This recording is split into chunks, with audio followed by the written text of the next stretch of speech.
Well, good evening, everybody. Thank you for being patient. I had a little bit of a technical glitch at the. Can everybody hear me? Yeah. Okay, I had a bit of a technical glitch literally 3 minutes before we were going live, and I had to change computers. So, thank you for bearing with me. So, this evening, before I introduce our guest artist, our guest speaker, great supporter of the arts, the music arts and Flick on Flat, is so let me just get started. I've got my notes on the side. Normally I've got it on the screen in front of me, so please bear with me. The cryptocurrency space has two opinionated and well-defined groups, believers and non-believers. To date, there's been very little middle ground. However, this is changing. Indeed, more and more people are opening up their investment portfolios to crypto, increasing the demand for access to Bitcoin and other cryptocurrency-related products. And the capital markets also are confronting a broad set of crypto-related developments. As the space continues to develop, organizations are exploring whether to get involved and are mostly unsure about where to even begin. Given the dynamic nature of the market, the emerging legal and regulatory climate, and the sheer volatility of crypto assets, it can be a daunting task to define the space and understand the strategic rationale of introducing a cryptocurrency into one's investment portfolio. This is especially true for newcomers to the space who may not be well versed in cryptocurrencies, their limitations, or even the underlying technology, not to mention regulatory risk, accounting, data security, and tax considerations that arise when dealing with a new asset class service offering. Disruptive technologies is an innovative, and it significantly alters the way consumers, industries, and businesses operate. Think STEAM Ltd believes education needs to remain on the cutting edge of technologies and technological development in order to stay abreast with the times that we are living. We are involved with youth development. It just makes sense for us to familiarize ourselves with these technologies so we can answer to the youth of today for the life we are giving them. Maher Jomaa is a Canadian entrepreneur with over 15 years experience in online sales and digital marketing. In 2016, he switched over to digital currencies and blockchain and has been helping individuals, entrepreneurs, and companies to better understand cryptocurrencies and blockchain technology. Understanding the basics of blockchain technology and why it can enhance trust in both record keeping and financial transaction is key towards understanding cryptocurrency. Maher will uncover the mystery of why there's so much hype around technology, why he believes strongly that Bitcoin, Ethereum, other such the wisdom and knowledge he's developed over the years and his willingness to share with you could provide you with worthwhile insight you need to take the next steps in diversifying your investment portfolio. He will be explaining to us the benefits of how digital currencies like Bitcoin can and will be integrated into our lives in the 21st century. Thank you, Maher, for joining our e+Positive STEAM Talk session as our guest speaker, and we look forward to gaining more insight into this fascinating financial space. Some people are under the impression that crypto is a short-term fad that's going to disappear. Whose interest? What do you think? Over to you, my friend. Wow, that was a mouthful. Thanks for having me. Okay, so yeah, I'll just jump right into it. As far as it's a fad or it's not here to stay, it's been running already since 2009. So we're already going on 11 years, soon to be 12. So yeah, no, crypto's here to stay. It's proven itself zero downtime, zero hacks in most cases, no 51% attacks. So yeah, it's crypto's here to stay. Okay, well, and we are going to open up the floor that you guys might have relating to cryptocurrencies. Is there anything, if you want to ask, raise your hand, and so that I can see who's calling, and I'll open up the mic. I can open up your mic and ask by yourself, or you can send it in the chat. I see there is one question in the chat box, but just to get you going, that was just telling me there's no sound. Um, Oh yeah, that's solved. okay, okay.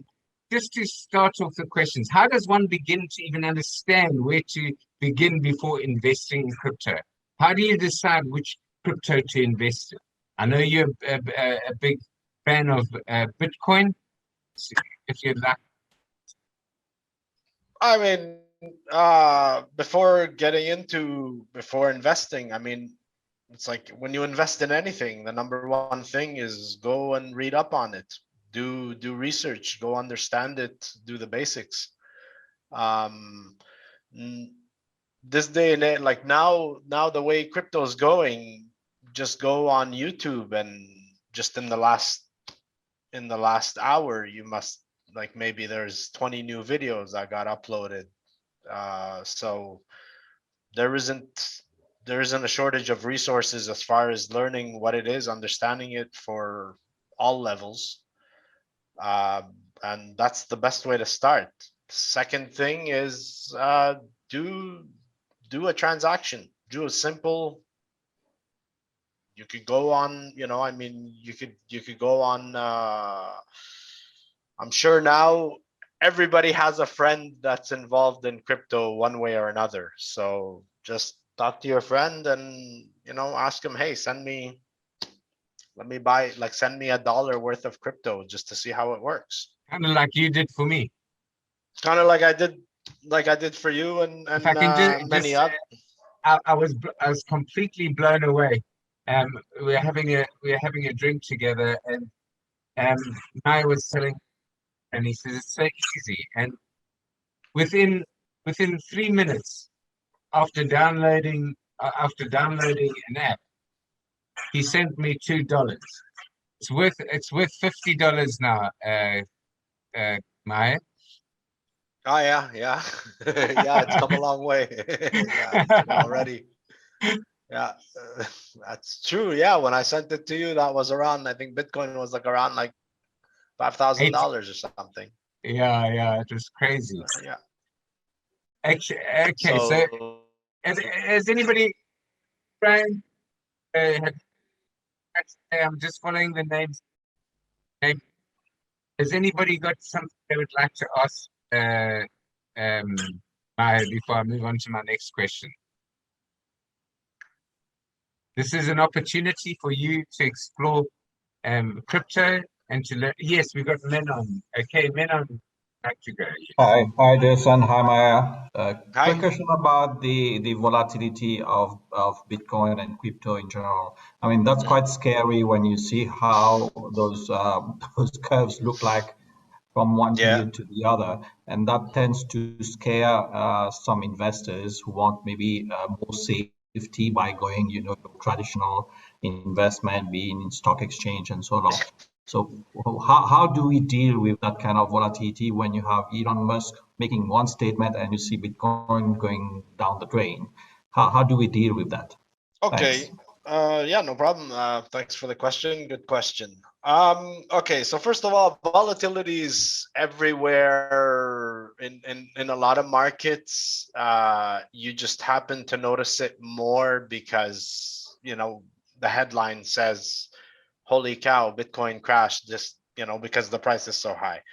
Um, what I do for us, like the early adopters, we go by what we call like dollar cost averaging. Uh, we don't really look at the price. You dollar cost average. So like any investment, you're contributing on a monthly basis. So for example, just for simplicity's sake, I talk in dollars, so you guys do the conversions, however, whatever currency you're doing it with. So you go with, $100 a month, and this month Bitcoin's this much. Next month Bitcoin crashes or goes higher or whatever. You just keep dollar cost averaging, and then over time you'll see that the average price that you paid for it is not affected by the volatility. Now, as far as Muskie, I call him Muskie because yeah, that's all the credit he deserves for that. When he tweets something, you shouldn't be listening to him, and that goes usually with any investing. If you understand what you're investing in and you did your research, that's just that's just a blip. We call it a hiccup. And look now. I mean, 2 months later, a month later, nobody, almost, like, I mean, half the people forgot about it already. A year from now, 2 years from now, it's going to be a thing of the past. So yeah, there's these wild cards, these outliers where you got someone that comes and says something. But my rule of thumb is always don't listen to what they say, watch what they do. And you'll see very quickly that anybody that goes and shits on Bitcoin or shits on crypto, they usually have an alternate agenda. And if you do just a little digging, usually a 30-minute Google search, you'll see that, okay, there was an ulterior motive there. So I hope that answered your question. Thanks, Maher. No problem. Thank you, Manan. Next up, we've got Greg, who's keen to give a question there. Thank you, Greg. Well, thanks, Jason. I just wanted to ask, what so I've got some crypto on Binance and all of that. So what would the benefit be of either leaving it on that or taking it off and putting it onto a cold wallet? Or what is it better to actually have it on a cold wallet or to leave it on Binance and so it's more flexible? Or how would you see that? Okay, depending on what your intentions are, or like, are you a day trader or not? I personally, and a lot of people in the crypto space, don't recommend you leaving it on an exchange or leaving the bulk of your holdings on an exchange. For the simple reason is, if something happens to the exchange, well, your crypto, your money is at their mercy. If they change their rules and their terms and conditions, regulation, whatever it is, you might not be able to withdraw or retrieve or whatever. We saw that with different exchanges in the past. I personally never leave. I mean, if I do, when I deposit stuff on an exchange or whatever, it stays on for 15 minutes. Okay. A day at the most. I never leave it on an exchange. And I mean, Binance is actually a very safe, very transparent, reputable exchange site. But I just don't.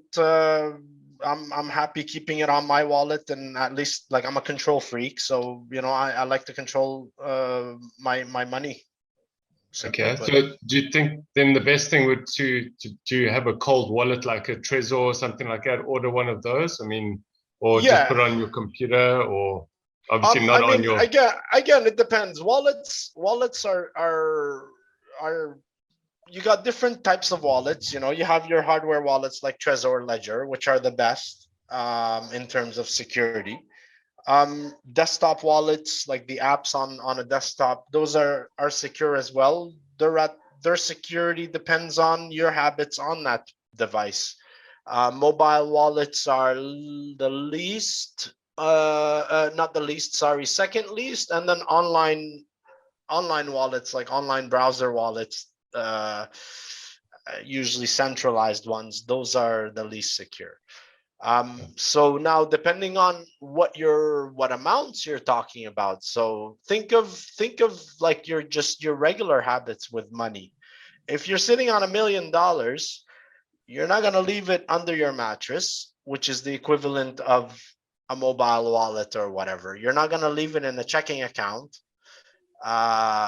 You're gonna put it somewhere, let's say, safer.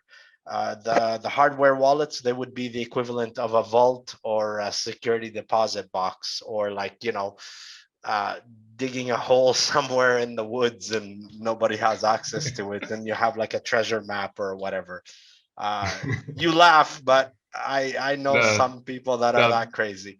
It's just the image. It's all good, eh?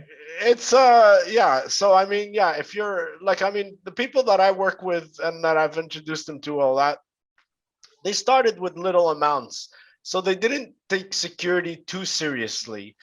But eventually, I mean, like Jason said, I sent them $2. This was like a year and a half ago or something, when we More, sat down together. more like 2 years ago. Holy shit, yeah, time flies. So yeah, so 2 years ago it was $2, now it's 50. Now imagine that if you add a couple of zeros, if it was like $200, and then do the math. All of a sudden you start thinking, okay, well, maybe I should up my security. Maybe I should invest in a hardware wallet and all of that. That's the I don't want to say mistake that people do, is that a lot of people that got into crypto, they don't see the full potential, or they don't see the long term of it, or see the full potential. So in the beginning, it's like, oh, it's a little amount, who cares, whatever. And then lo and behold, a year later, 2 years later, holy shit, Bitcoin went up to $60,000. And then, that dollar that they had, or that $20 or that $100 that they had, well, it just went up 5-6x. So it's it becomes like a decent, I mean, a decent amount. And then all of a sudden, either they didn't take it seriously, they didn't back up their wallet, or they forgot about those stories where at the beginning, when it was worth nothing, they didn't take it seriously, and then all of a sudden, when it jumped up in price, that amount became like a life-changing amount, and then they can't access it. So All lost the pin. I'm sorry. I said all lost the pin. My son had some crypto. The seed, the backup phrase, Yeah. the 12-word seed, where they didn't write it down. And I mean, for me, everybody that I coach, or when I set them up, or when I show them, I repeat it. I mean, I make it very clear, like, look, this is your money. Don't lose this. If you lose this, you might lose access. You will lose access, because nobody else has it. You have it, and you have it alone. So that's I try to educate people, like, look, this is your money. Treat it like, okay, yeah, it's virtual, but this is money. This is assets. Like, it's something of value, and treat it accordingly. Okay, is there any other questions from people? I was going to ask you to, since you're in Mauritius, and maybe you have a local take on it and an international take on, you've got the Financial Security Commission and regulations. Have you had any dealings with government, and what's governments and I mean, it's regulated here, but let's just back up a bit. So when Bitcoin started off, it was designed as a peer-to-peer electronic cash system. It was like digital cash. But now it evolved more towards a digital asset. So the misconception of people, everybody thinks, okay, it's currency. It's not a currency anymore. It's more than that now. So think about it as it's a digital asset, that has no borders. And I mean, the best example I use is it's gold. It's like digital gold. So you have gold, you're gonna exchange it. Well, there's gonna be regulation in terms of when you exchange that gold or that asset. As far as in Mauritius, I know that the FSC or in their thing, in their like outdated website, it's regulated as a digital asset, so there is no problem there. As far as dealing with it, it's no different than, you know, me cashing out stocks or whatever. Well, when they come here, you report it, and when you cash out, you report it that, okay, I cashed out some stock, and here you go. I must say, this digital crypto space is really interesting. I was going down the rabbit hole and invested in some crypto. I was planning on investing in some crypto, and I got into a group of youngsters. It was probably between 40 and 50 kids, and I mean, I don't mean to be condescending, but they were young. I mean, they were like, I was an old man. I mean, they were like 20 in their early 20s, and they were dabbling in new cryptos that are coming onto the market and making an absolute killing. Absolutely. And I was trying to figure out how to get my money from where it was to another wallet, and then it's got to go from this wallet to an exchange. And I got it was just so difficult. If you don't know how to get your money from one place to another, it can be such a daunting journey, because you feel like you can lose it. Like I've got, you know, an account, and I just haven't had the time to try and figure out how to get it out of there, put it where I want to get it. So that's because sometimes when you transferring from one address to another address, you have to go via another another wallet, and each time it's taking $5 or $10, you know, the exchange, the transfer. So that was Shouldn't, but usually the crypto depending on, like, usually, okay, I mean that's a little technical, but usually it's like micro amounts with the fees. Look, at the end of the day, if you're invested in it, you're gonna take the time to learn about it, and you dabble, you know, figure it out first, then go out and, like you say, go deep into the rabbit hole. I don't recommend anybody that, yeah, they just bought crypto yesterday and all of a sudden they're gonna go and like look at 20 different projects and 20 different platforms and you know, sending here and there and whatever. No, understand what you're getting yourself into, understand why you invested in this, and then from there, as you get more familiarized with it and all of that and more comfortable, then you go slowly dip your toe in the pool, as we say. okay. So I'm not the guru on cryptocurrencies. Have anybody else got some questions that they'd like to ask about it? Otherwise, what have I got here? I wrote some questions down.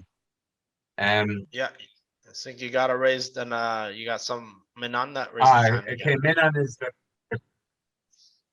Hi. Sorry, again, two questions quickly. I see that some governments are trying to get into the digital currency space. Be China, even Mauritius is getting into that game probably by the end Every of this country. year or next year. Yeah, we're all headed there. So how is this going to impact on trading on other currencies like Ethereum or crypto? Would that have an impact or not really? Okay, I don't think so.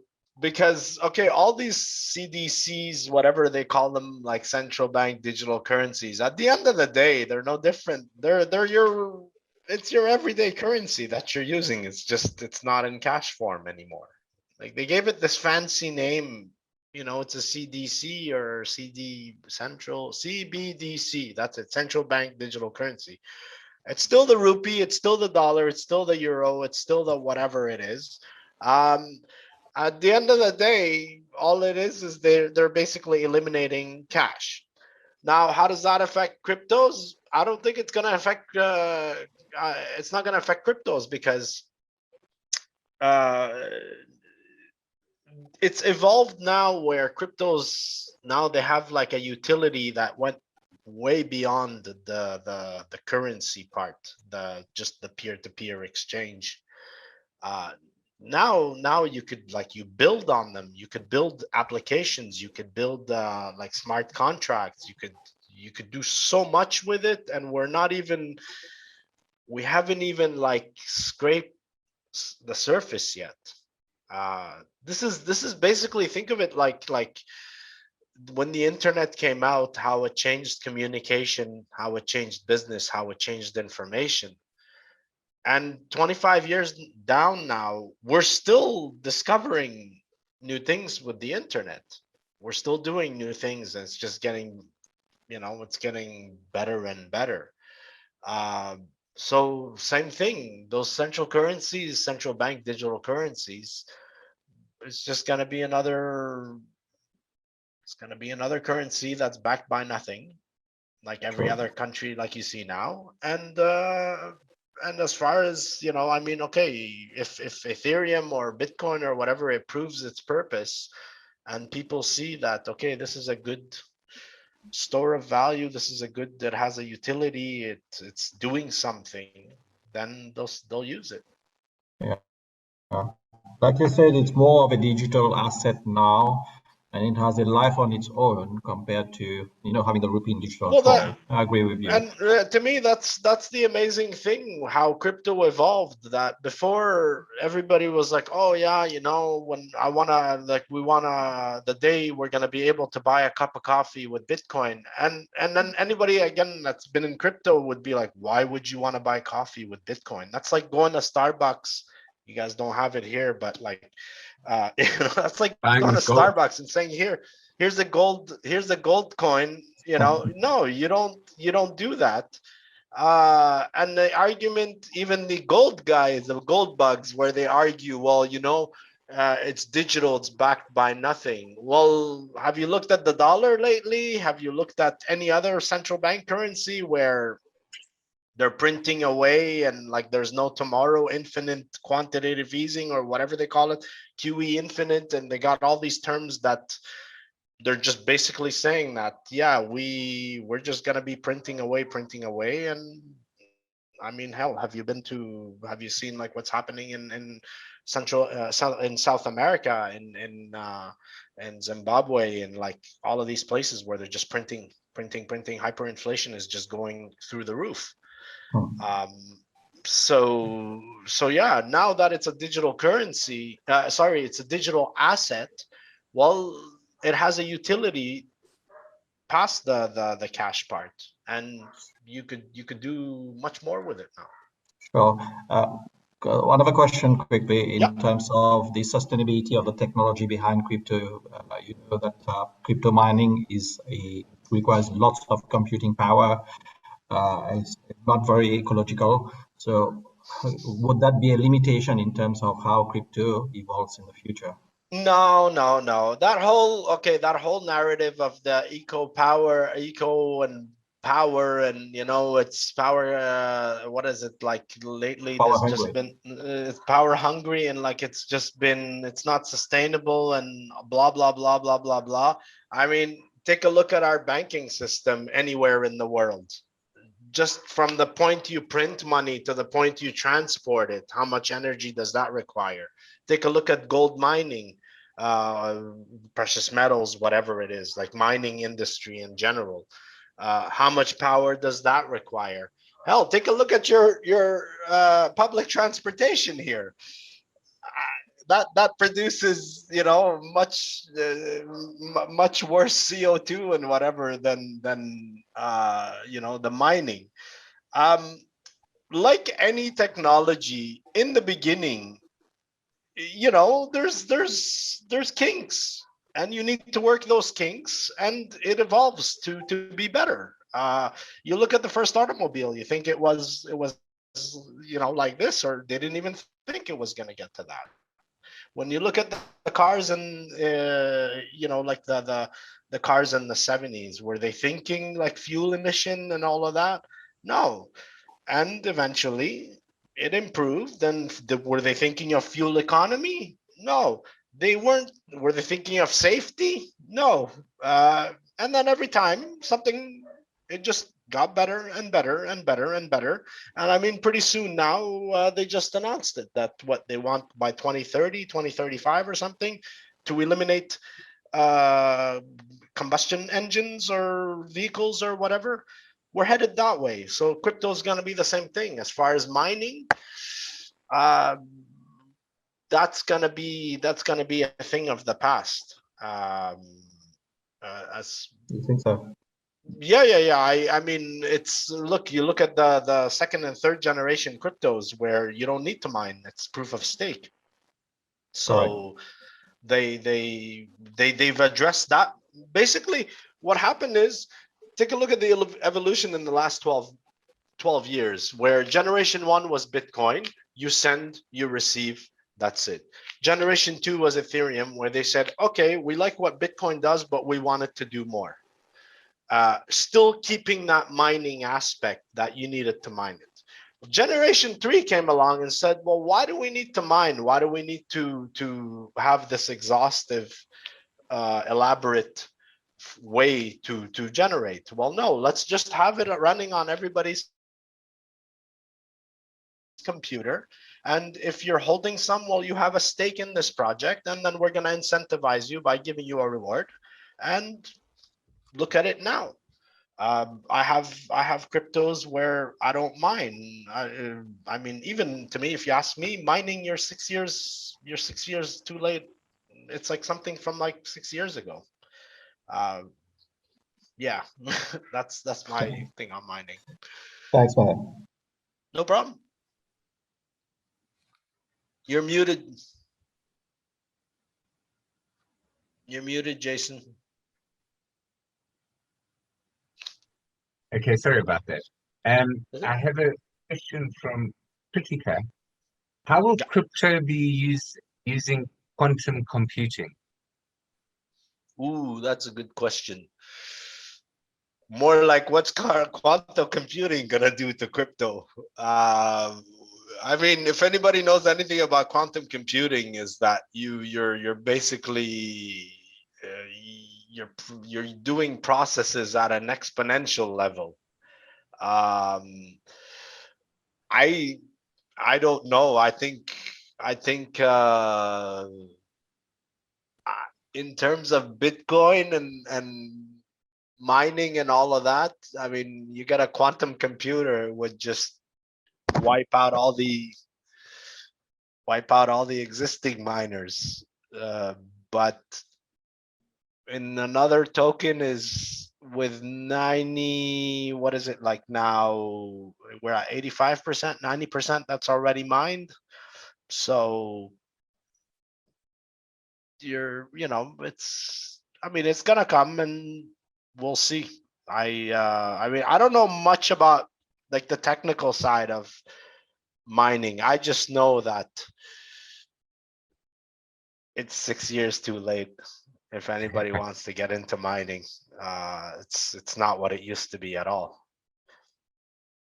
Okay, well, moving on, I do have a question in the chat box, and I also have a comment from a friend of mine who fed back to me after sending out the invitation. I'll read both of them. The first one from Elvin, he says, money laundering is a global risk. Can it solve the issue? Okay, that's on the and the next comments or question, well, comments is very similar. in that. So he said, sorry, I have a fundamental problem with current cryptocurrency, how they are being used and for what.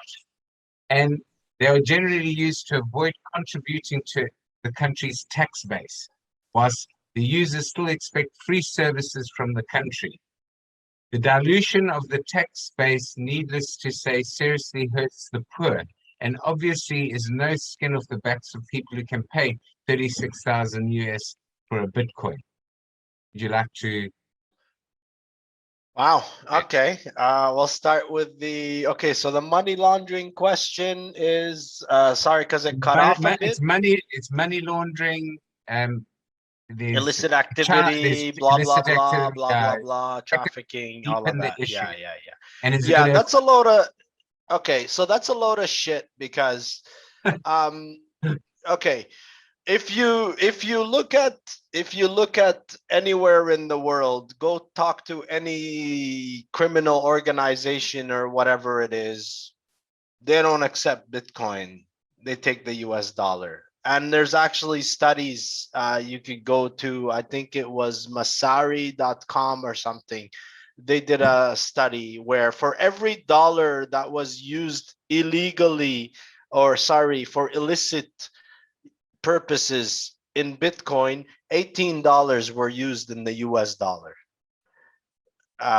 So that narrative of, oh, it's used for money laundering, again, it's a load of shit, because anybody that's done a transaction with Bitcoin would see very quickly that Bitcoin's the worst thing actually to do an illegal thing with, because it's on a public blockchain. It's the transactions are there, and okay, yeah, they're pseudonymous, but it's traceable. So why would I wanna do that? Now, as far as that whole narrative of it was used for illegal activity and blah blah blah, I mean, that was from, you know, the days of the Silk Road or whatever it is, which was already like 6 years ago. And it has no basis, because okay, so, you know, oh, here's an example, like same token, same example, you know, the terrorists went and did something and whatever, they used cell phones. Should we ban cell phones? They used computers. Oh, we got to ban computers because, you know, they're used by terrorists. For anything that comes up, you have like a small percentage that's used for illicit activity, and all of a sudden, like, okay, well, no, it's used, you know, this is like, it's labeled as it's used for whatever it is, illicit activity. As far as the laundering money, well, think about it. You get crypto, you need to cash it out. How are you going to cash it out? You got to go through the bank. So you can't hide it, really. You know, like, I send you Bitcoin, you got to go and you got to withdraw it, and, like, you know, you withdraw it into your bank account. Well, there's the paper trail right there. So you can't really, you can, but it's not as efficient or as effective people think it is. And like I always say, go do a transaction with Bitcoin and you'll see very quickly that, holy shit, this is not good to hide. Like, this is transparent. My transaction is there on a public blockchain, and because the way the blockchain is designed, is every entry that's time-stamped. Once it's entered, that's it. It's immutable. You can't change it. You can't modify it.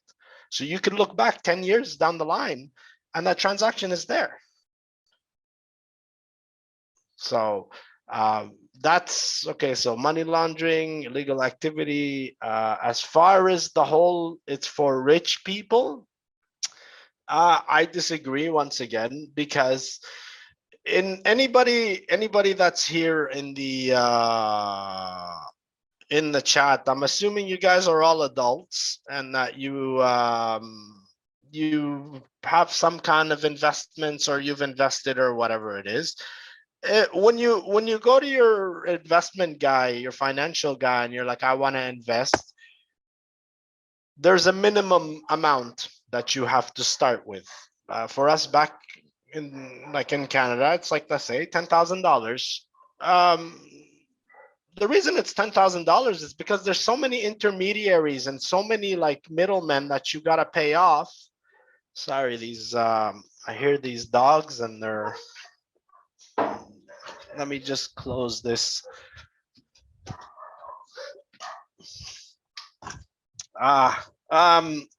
So yeah, so $10,000, you got like 30% that goes out to fees as terms of, as far as intermediaries and whatever. With crypto, it's the opposite. You could start with $25, $50. There is no middleman. And I mean, if there is a middleman, it's the exchange site, it's whatever, but the fees are like micro amounts. So an individual, like crypto empowers the individual. So they could go and they start with $25, $30, $50, $100, and there you go, you got your crypto. I mean, look, when I sent you that transaction, I sent you $2. And that was at the time, it was $2, no problem. I could have sent you, you know, and for you, you could have just kept going and just topped up $2, $2, $2. You can't do that in a traditional financial system. So that's as far as the addressing the rich man's I have another. tool. Now I'm just gonna finish with his last thing as far as $36,000 for a full Bitcoin. What a lot of people don't understand is you don't need to buy the whole Bitcoin. You could buy parts of it. It's kind of Exactly. like gold. I like comparing to gold because there's a lot of similar things. So think about it this way: you got a kilo of gold, which is okay. You don't need to buy a full kilo. You could buy a gram. You could buy 10 grams. You could buy 25 grams. You know, you could buy fractions of that kilo. Now the premiums are going to be higher the lower you go, for whatever reason, manufacturing, whatever, but you don't need to buy the full kilo. So with Bitcoin, it's the same thing. You could buy, it's like 0.00. You got like 8 decimals after the Decimal. 8 zeros after the decimal. So you could buy $10 worth of Bitcoin. Now $10 worth of Bitcoin is here. I'll type it in the chat just to give you an idea. Let's see here, $10. Okay, so this is at the current rate. Obviously, by the time we finish this chat, it's gonna fluctuate, of course, with the volatility, but this is $10 worth of Bitcoin. And I could send that, receive that. I could, you know, start with that. Okay. Right. So as far as paying $36,000 for a Bitcoin, yeah. My other thing is well, Bitcoin's been around for 12 years. It's been in the mainstream, let's say, for 6. Why did you wait for it to get to $36,000? You know, I mean, for me, all my friends that I know, when I got into it, it was like $350, and I'm telling them, guys, take a look at this. This thing is gonna be crazy. It's gonna change the world. It's gonna be this. It's gonna change finance. It's gonna change this. It's gonna change that. Because I understood it. I took the time to understand it, and nobody looked at it. Lo and behold, it goes to $5,000, $10,000. Then all of a sudden, they start calling me like, "Hey, I want to buy some," and I'm like, "You waited till now." That's when we met.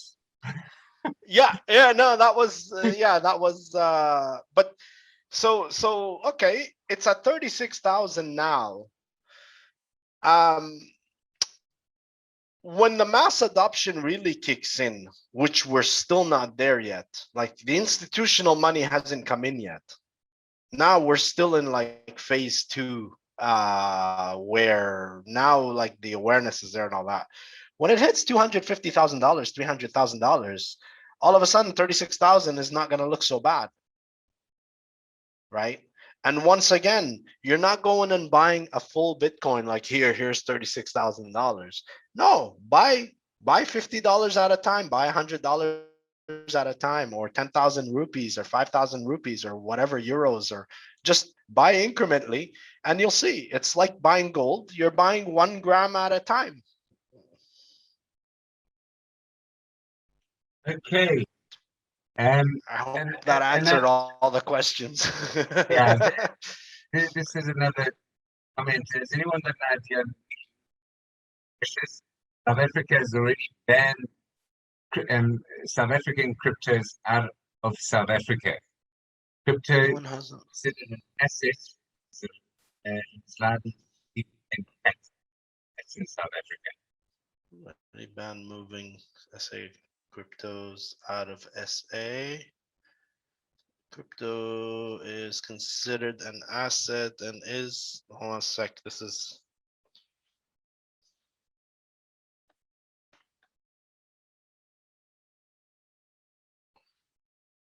Crypto is considered an asset. An asset is liable to 40% tax. Move out of South Africa. That's what I mean, I don't know what to tell you. It's if you, I mean, in Canada, our capital gains tax is 50%. So That's you why know, you're here. people. Well, no, I mean, no, that's not. I just got sick of the snow, to be honest. That's like really the reason. I just got sick of the cold. But look, at the end of the day, you're gonna have there's jurisdictions that are more favorable than others, depending on what it is, what type of business, what type of industry, what type of asset, whatever it is. You just find the good one. The good thing about crypto is, right now they're trying their best to like heavily regulate and do all of that, because they know that they can't control it. So coming back to what I was saying earlier is, watch what they do and don't listen to what they say. Is, look, now you got Ecuador, Paraguay, I'm sure Guatemala, all of those neighboring countries are going to follow suit. And now Mauritius is going to be no exception. Whether and any other country, and even, I mean, in Europe, I see, look, Portugal is already crypto friendly. The world has gone to shit with what's been happening lately economically. So governments are scrambling around, where 3 years ago they're like, oh, crypto this, crypto that. All of a sudden now is, wait a minute, we could there's something that we could benefit from and whatever. But like anything, they're gonna heavily regulate it and whatever. Uh anybody working in that industry is just gonna pick up and leave and go somewhere else where it's more favorable. And those are the countries that are gonna be thriving and you know, let's say, benefiting in the long term. Oh, when people are making Yeah. money, they're going to be spending it. Well, they're making it, they're gonna be spending it. But if you're telling me that, like, here, okay, well, we're gonna go and tax the hell out of you because you know, you're trying to empower yourself. Well, in my case, I'd be like, well, no, I'm opting out. I know not everybody could do that, but that's eventually people are gonna wake up, and people are getting wiser, where they realize, like, why do we have to do with this kind of system that's outdated, archaic, and that we're trying to do the right thing, be good citizens, and we're getting So penalized. if all these people are paying tax, who's going to put the I didn't. It's cutting off. I didn't catch that last part. All these people paying taxes. with people not paying tax, you know, if they hiding their tax money, who's going to build?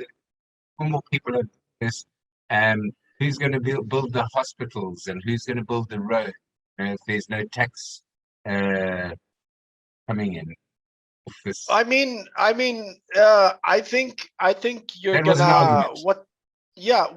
what's gonna happen is eventually you're gonna have like two societies that are gonna emerge, where you got the self-sustaining society that they know that, okay, we all gotta like pull in together, we all gotta contribute together and make this a better place for us. And you got the others that are gonna be, Depends. relying on their government to do whatever. And I mean, look at the result. It's not sustainable. Um, there's already, it's kind of like when you live in those gated communities or whatever. They said, yeah, no, we're opting out. That's their way of opting out, sort of. Eventually, you're gonna see that on, let's say, a national scale, or like I mean, not a national, like a whole country, but you're gonna have Pockets. those pockets where, I mean, you hear them every day, sort of passively. The whole Brexit thing, the whole Catalan region in Spain, the whole, I mean, Quebec in Canada, they've been wanting to separate, for since the 70s. Eventually you got like people that rise from that, and they say, well, no, we're gonna do our own thing. We're gonna have our sovereign currency system, whatever you want to call it, and they do their own. I'm very much of the opinion now that as we move into this digital age, and everything in society is going to change, and the systems, the 20th century systems that have been set in place are actually just going to be dissolved into a new way of living and life, and It's already happening. it's already happening. Exactly. I mean, you're getting disruptive technologies if you're a trader, and you've got bots now trading for you, and giving you, it's programmed to give you a margin and return on your investment. It's crazy. Oh, it's gone past that. Right now, you have the smart contracts where you have Could you elaborate on that a bit? crypto. Yeah, you got crypto coins right now where it's pure AI. It's smart contracts. Like, that's the whole DeFi that you hear, decentralized finance.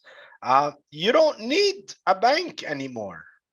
So you hold these cryptos and you get a return. You get it like a daily. You get it by the man. Some of them are like by the every 10 seconds. You're seeing that you're getting your interest. Some you see every 20 minutes. Some you see every hour. Some you see every day, every 7 days, whatever it is. They all have their different rate and how it's calculated and how it's determined and whatever. They all have their different utility and all of that. But at the end of the day, you say, well, what do I need a bank for? I mean, they're screwing me. They're screwing me on every level with fees, with this. And then on top of that, when I want to go withdraw it, they're asking me, what is this for? Well, it's my money.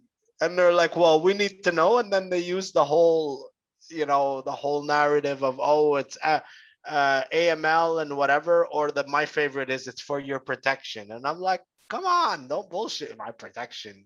Like, it's, at least if you're gonna make me go through the ringer to take my money and all of that, give me a good return.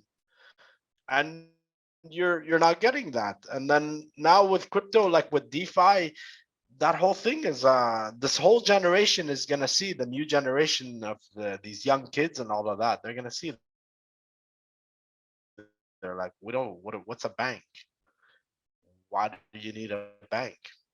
You just park your money in a smart contract, like it's all built already. You park it in your wallet and you get your interest. You don't even need to day trade. I mean, the day trading, that's like a whole different whatever. But no, you just hold your crypto and it works for you, and you're getting passive income that way. I think Okay, Greg has well, got a question. have we got any other questions? Yes, Greg. Yeah. Yes, thanks, Jason. Maher, now that you're talking about the DeFi and all of that, isn't that like similar to, I mean, because I've gone on to, I was playing with Pancake Swap a little bit. I mean, and they're offering like 350%, and it's just like ridiculous numbers. But I mean, isn't that something similar to like where you're printing money, like where a country is printing money, where it's like, how does that actually have value? Like, what is it? Okay. Yes. It feels like it's just too much. Like I understand that Bitcoin you can make some money, but it's like that just seems silly. Okay, well, okay, good question. 8 years ago, 10 years ago, when you were mining Bitcoin and you were getting 50 Bitcoins every 10 minutes, when you look back now, you're like, wow, they were getting 50 Bitcoins every 10 minutes, right? These new platforms like the Pancake Swap and all of those like yield farming platforms and DeFi platforms, it's simple. That 300% that you're getting or that they're quoting, that's in live time, like in real time, right? And it depends on how many people. Okay, so let me go back a bit. These are, let's say, they're pools of people, of users. So if you have 2 people in the pool, well, you're splitting that 2 ways, right? Now, if these 2 people, they put, let's say, $1 million in there, and then, well, the expected return, from that is this much, well, split 2 ways. Now you got 10 more people that come in and they add to that pool. They add to the liquidity.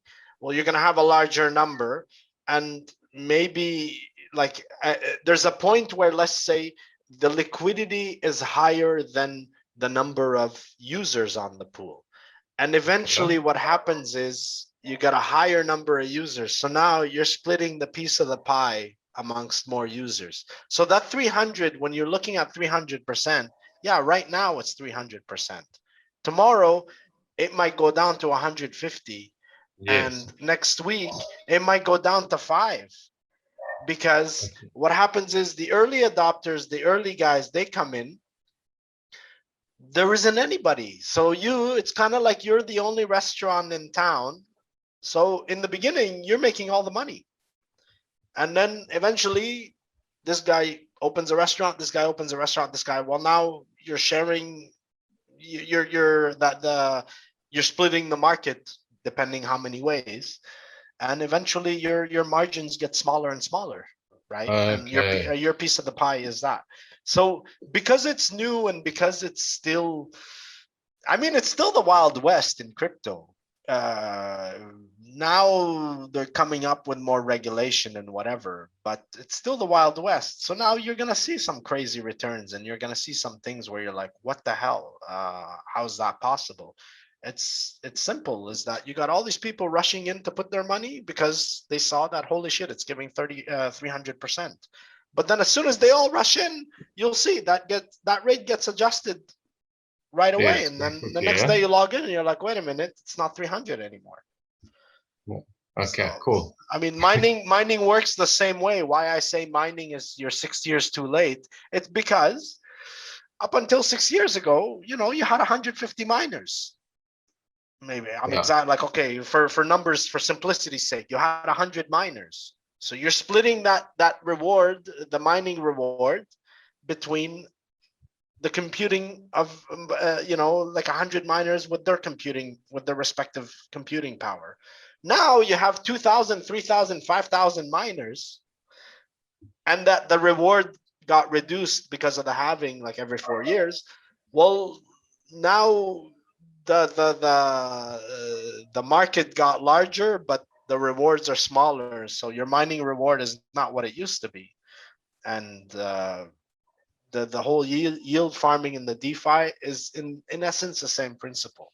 The more people you're going to get in, the less there's going to be going around. But the beauty about it is because we're still so early, even these little amounts are still huge right now. Yeah, excellent. Cool, thanks. No problem. Okay, before we finish off, I'd just like to thank you all for joining us. Don't mean to cut you short, but I do have other things I need to get on with. Yeah, the lockdown's over now. We gotta Yeah. go. We're all lining up. Yeah, but I'd just like to express a little bit positive steam. You know, what our objective is to develop STEM awareness in the world, STEM education, and particularly for parents, educators, and other interested people. And basically, if it wasn't for STEM education, this kind of meeting wouldn't be possible. And the whole, the why I have decided have my